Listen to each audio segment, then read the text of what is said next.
Ahora, después de haber estudiado la destilación flash, o sea, la destilación en una sola etapa, vamos a estudiar las columnas de destilación, en donde las columnas de destilación las vamos a ir viendo cómo surgen, o sea, intentar entender cómo es el funcionamiento de una columna de destilación. Fíjense que nosotros vamos a tener una alimentación que digamos que se da en la etapa 3. Entonces, ¿qué es lo que sucede? Recuerden que va a salir un vapor, el vapor va hacia la etapa 2 y el líquido que iría hacia la etapa 4. En esta etapa 2, debido a que la presión de 2 es superior a la presión en 3, lo que vamos a hacer es que la parte de vapor que llega, al aumentar la presión, va a salir un líquido que sería este líquido 2, y el vapor que aún continúa en esa forma va a pasar a la etapa 1, en donde de nuevo aumentamos la presión, con lo cual condensamos una mayor cantidad y finalmente sale el vapor. ¿Qué sucede hacia abajo? Esta parte de arriba de la alimentación se conoce como la zona de enriquecimiento, mientras que la parte de abajo de la alimentación se conoce como la zona de agotamiento. Al ir bajando de la etapa 3, el líquido que hemos condensado en la etapa de la alimentación llega a la etapa 4. En esta etapa 4 lo que va a suceder es que al disminuir la presión, entonces tenemos una parte que sale como vapor y luego una parte que sale como líquido, que permanece como líquido. De nuevo volvemos a disminuir la presión, con lo cual extraemos una nueva cantidad de vapor y al final sale el líquido. Realmente estas columnas no funcionan, no son comerciales, no existen, debido a que no se debe trabajar con presiones diferentes. Además tienen el problema de que vean que los vapores van saliendo en cada una de las etapas. Entonces, ¿cómo podemos mejorar este tipo de columnas? En el siguiente planteamiento. En el siguiente planteamiento, fíjense que entra la alimentación. La alimentación lo que hace es que crea un vapor. Este vapor se va a la etapa 2, en donde la presión es menor y entonces al ser menor, de nuevo vuelve a formar un vapor y forma un líquido. Pero en vez de retirar el líquido va hacia la etapa 3. Vean que gotea hacia la etapa 3. El vapor que ha llegado a la etapa 1, entonces de nuevo al volver a disminuir la presión, sale como vapor 1, aquí sería la salida, y la parte líquida va transfiriéndose en las etapas hacia abajo. Con eso tenemos que todo el líquido sale de la etapa 5 en el fondo, al final de la zona de agotamiento, y todo el vapor sale en la etapa 1, en la parte superior de la zona de enriquecimiento. Noten que el funcionamiento entre esta columna y la anterior, la diferencia es que ya no tenemos la salida en cada una de las etapas, sino que únicamente tenemos una salida en la etapa inferior, que es la salida del líquido, y una salida en la etapa superior, que es la salida del vapor. Siempre tenemos el problema de que las presiones son diferentes. Para eso vean que tendríamos que tener aquí estas bombas. Entonces, eso es lo que nos haría, y válvulas, eso es lo que nos haría, es una operación sumamente cara, con lo cual también se descarta. ¿Qué podemos hacer? Una mejora en la columna de destilación. Lo que vamos a hacer es ahora mantener la presión constante e ir variando las temperaturas. Noten que la mayor temperatura va a ser en la etapa superior y la menor temperatura va a ser, perdón, la mayor temperatura va a ser en la etapa inferior y la menor temperatura va a ser en la etapa superior. Entonces ahora tenemos que se da la alimentación en la etapa 3. Entonces ahí, debido a la presión en que estamos funcionando, va a salir un vapor. Este vapor llega a la etapa 2, en donde la temperatura es inferior. Entonces este vapor va a ser condensado una parte y la otra parte va a mantenerse como vapor hasta la etapa 1. En la etapa 1 la temperatura es todavía inferior, con lo cual hay un líquido que se condensa y un vapor que sale en la parte superior. Vean que ahora el perfil, en vez de ser de presiones, que la presión 1 es mayor que el resto de las presiones, aquí tenemos que la temperatura 1 es la menor en cada una. La temperatura 1 es la menor de todas las etapas y la temperatura 5 es la mayor. Para conseguir eso tenemos que ir colocando intercambiadores de calor entre cada una de las etapas, que sería aquí un calentador y en esta parte un refrigerador. Vean que de nuevo son muchísimas y además recuerden que el vapor lleva su calor latente y el líquido al condensarse también nos podría servir para enfriar este vapor. Entonces, en vez de colocar estos intercambiadores, estos aparatos, lo que vamos a colocar es intercambiadores de calor. Antes de eso, vean que como cada una de las etapas nosotros vamos teniendo que aquí enfriamos y con eso formamos algo de líquido y el vapor nos pasa a la etapa 1 y enfriamos y aquí nos pasa acá una etapa de líquido, una parte de vapor, lo que tendríamos es que cada vez va disminuyendo la cantidad de vapor. Para evitar eso, lo que vamos a hacer es que vamos a hacer un reflujo. No todo el vapor va a salir, sino que vamos a tener una parte que vuelve a entrar. E igual, no todo el líquido va a salir, sino que va a ser una parte que vuelve a entrar. Eso para mantener constante las cantidades que se van transfiriendo en cada una de las etapas. Entonces ahora tenemos un reflujo que se llama a esta parte del vapor que volvemos a ingresar a la columna y un rehervidor que se denomina así a la parte del líquido que rehervimos para que vuelva a entrar como vapor. De esa manera permanecen constantes cada uno de los flujos del vapor y del líquido a lo largo de la columna, no se nos va secando o inundando. Siempre ahora lo que tenemos es T1 menor que T2, T2 menor que T3 y así sucesivamente. Siempre tenemos aparatos para calentar y para enfriar entre cada una de las etapas. Sin embargo, siendo vapores y líquidos, entonces podemos evitar esos aparatos haciendo intercambiadores entre el vapor y el líquido. Entonces tendríamos columna con intercambiadores de calor intermedios. En vez de estar ahora calentando el vapor se calienta el vapor se enfría con el líquido que viene de la etapa superior. Y el líquido, en vez de estarlo calentando, el líquido se calienta con el vapor que va subiendo de la etapa superior. Entonces, de esa manera ya tendríamos una columna de esta forma, pero aún así, ¿para qué tener los intercambiadores externos entre las etapas? Lo mejor es que todo nos formara una sola columna, tal como está aquí. Aquí lo que vamos a hacer es que vean que tenemos la alimentación. Esta alimentación va a ir enriqueciéndose en vapores hasta salir en la parte superior y los líquidos irán a las partes inferiores. Lo que vamos a tener son platos, en donde los platos lo que favorecen es el contacto íntimo entre el vapor y el líquido. Y también vamos a tener algunos flujos de líquido, en donde estos flujos de líquido lo que hace es que se les retira todo el vapor y una vez que no tienen vapor bajan hacia la siguiente etapa. En cada uno de estos platos, que vean que aquí está la imagen, vean que esta es nuestra columna, este es nuestro esquema, uno se imagina algo así muy manejable. Generalmente las columnas de destilación son unos monstruos de este tamaño. Bueno, esta es sumamente grande, pero sí que espérense no una cosa así de pequeña, sino que así de grande. Sin embargo, lo que importa a nosotros como ingenieros químicos es saber conocer la operación y poder ver cuáles son las dos condiciones de operación mejores para la columna. Estos son los platos de intercambio, en donde vean que los platos son láminas de metal perforadas, en donde las perforaciones permiten que el vapor las atraviese y al mismo tiempo están los líquidos, el líquido que está inundando esta parte. Vean que aquí el líquido en contacto con el vapor tiene diferentes posibilidades. Puede formar una espuma, puede formar un spray. Lo general, lo que se pretende es que forme una especie como de, si han visto las cervezas, la espuma que se forma en la parte de arriba. Esa sería la mejor forma en que trabaje uno de estos platos de intercambio. En esa manera nosotros tenemos como todo el líquido bien mezclado con el vapor, que es lo que intentamos para que se dé la mayor transferencia de energía entre el líquido y el vapor. Vean que aquí tenemos una vista lateral, en donde este es el que sirve para que baje el líquido. Al llegar a la siguiente etapa, entonces tenemos que aquí hay una especie de límite. Este límite favorece para que quede el líquido sobre el vapor, haciendo todo el intercambio de energía.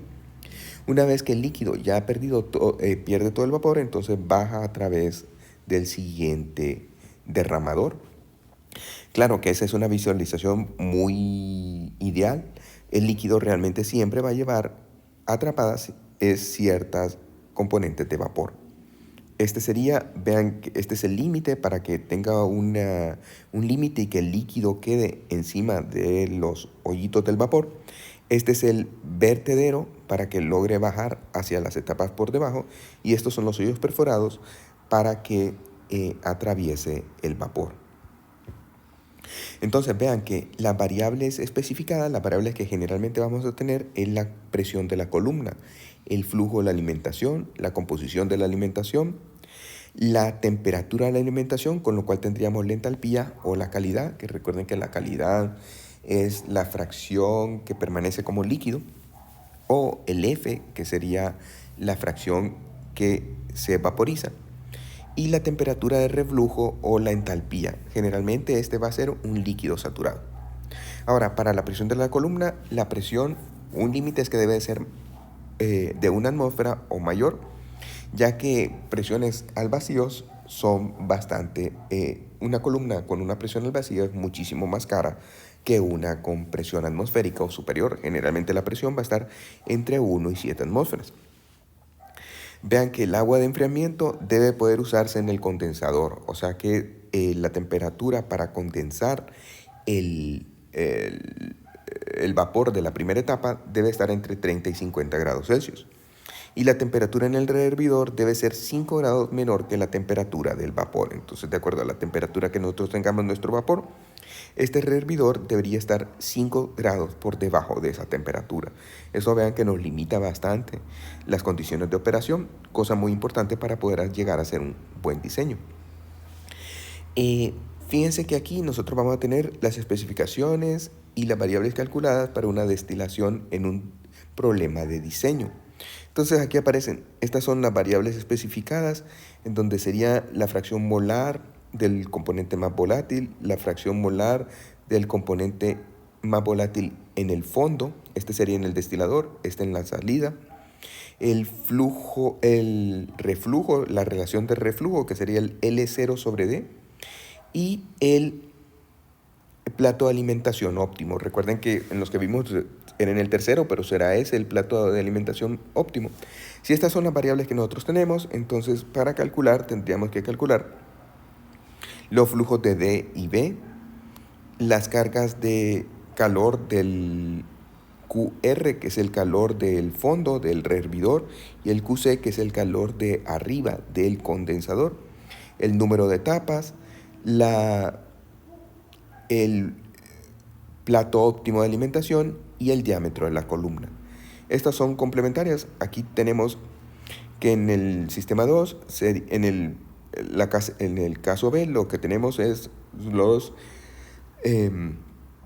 la recuperación fraccional de los componentes en el destilado y en el fondo, que sería FRA y FRB, el reflujo externo, L sobre D, el plato óptimo, y entonces habría que calcular la composición de X en B, de X en D, D y B, el calor del rehervidor, el calor del condensador, que recuerden que este sería negativo.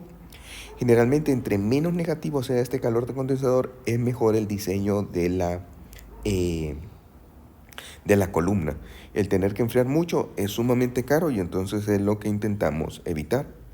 N, el número de etapas, y N, F, que es la etapa de alimentación, el diámetro de la columna.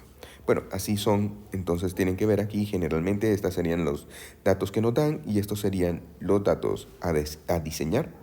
Esto es para un problema de diseño. También existen problemas de simulación, que es cuando ya tenemos una columna y entonces tenemos que ver, o sea que ya la columna está montada, tenemos el plato de alimentación, el número de platos, y lo que tenemos que ver es cuáles son las mejores condiciones de operación.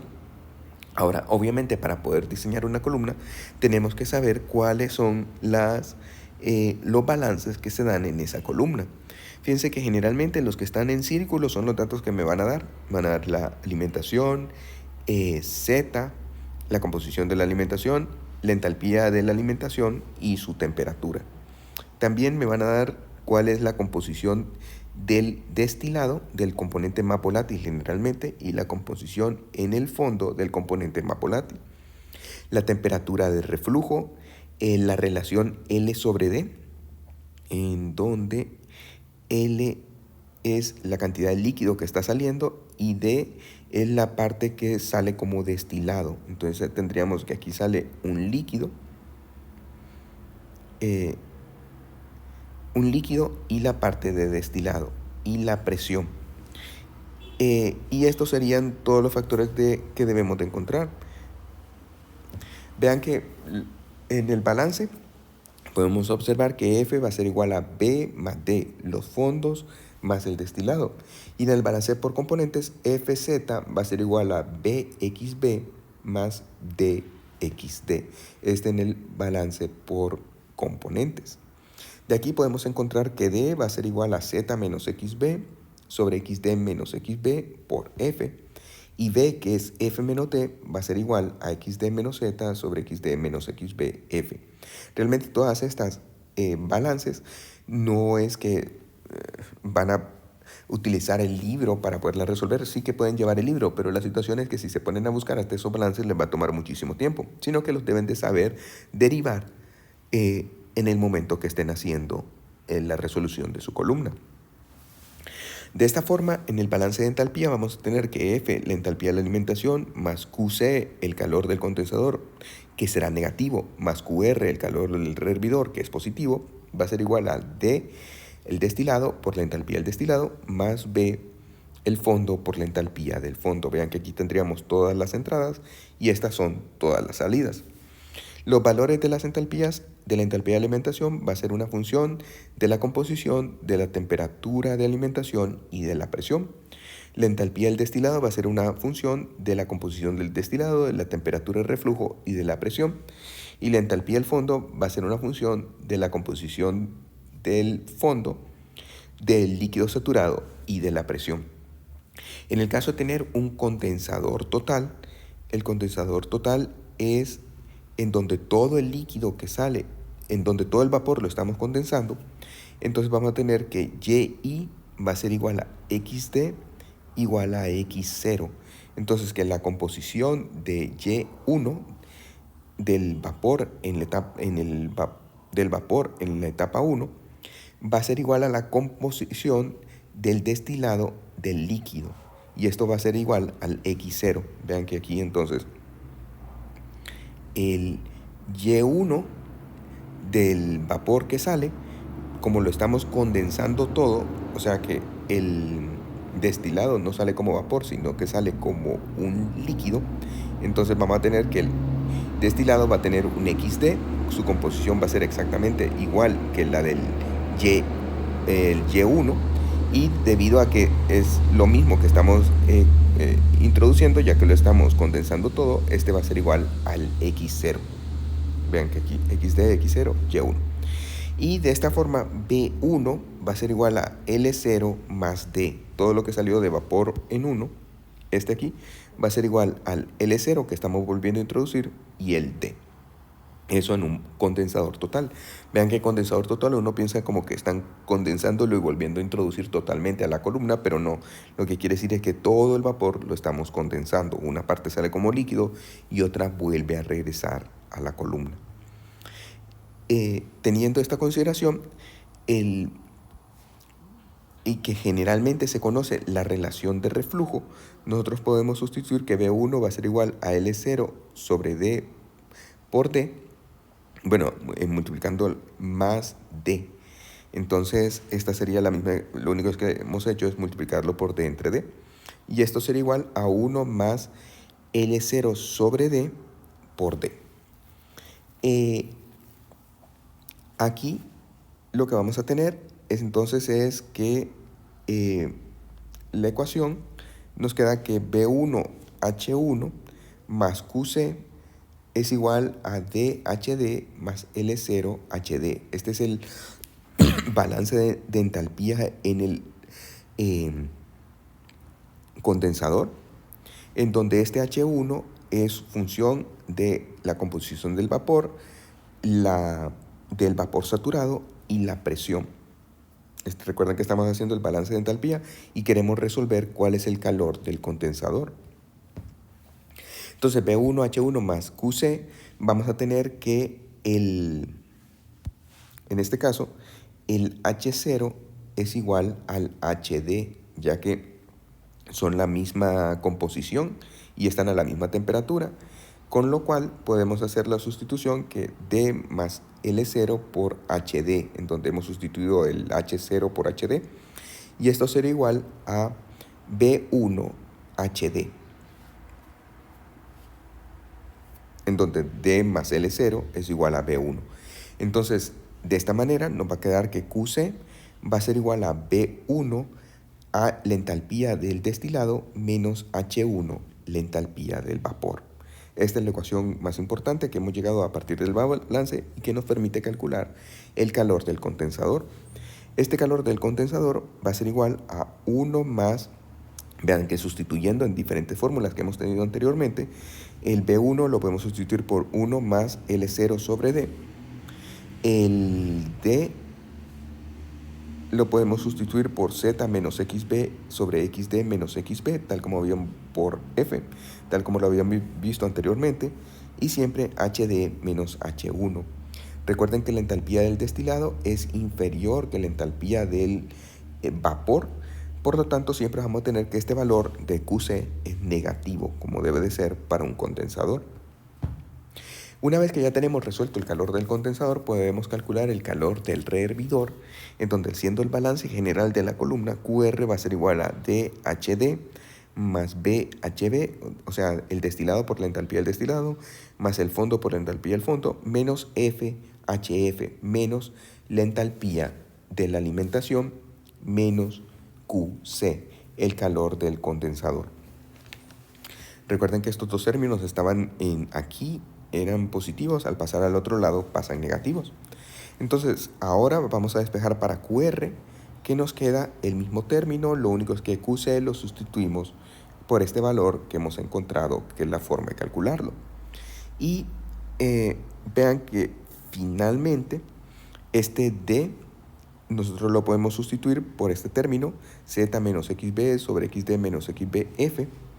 La parte B la podemos sustituir por este término, tal como vimos al inicio de la exposición, menos FHF, y luego el término se mantiene igual, pero D lo sustituimos por este término, y nos quedaría H1 menos HT. Aquí únicamente les voy a pedir que resuelvan los problemas de 4, de 8 e 1 y se los voy a enviar, igual con la información de cuándo vamos a tener la clase presencial.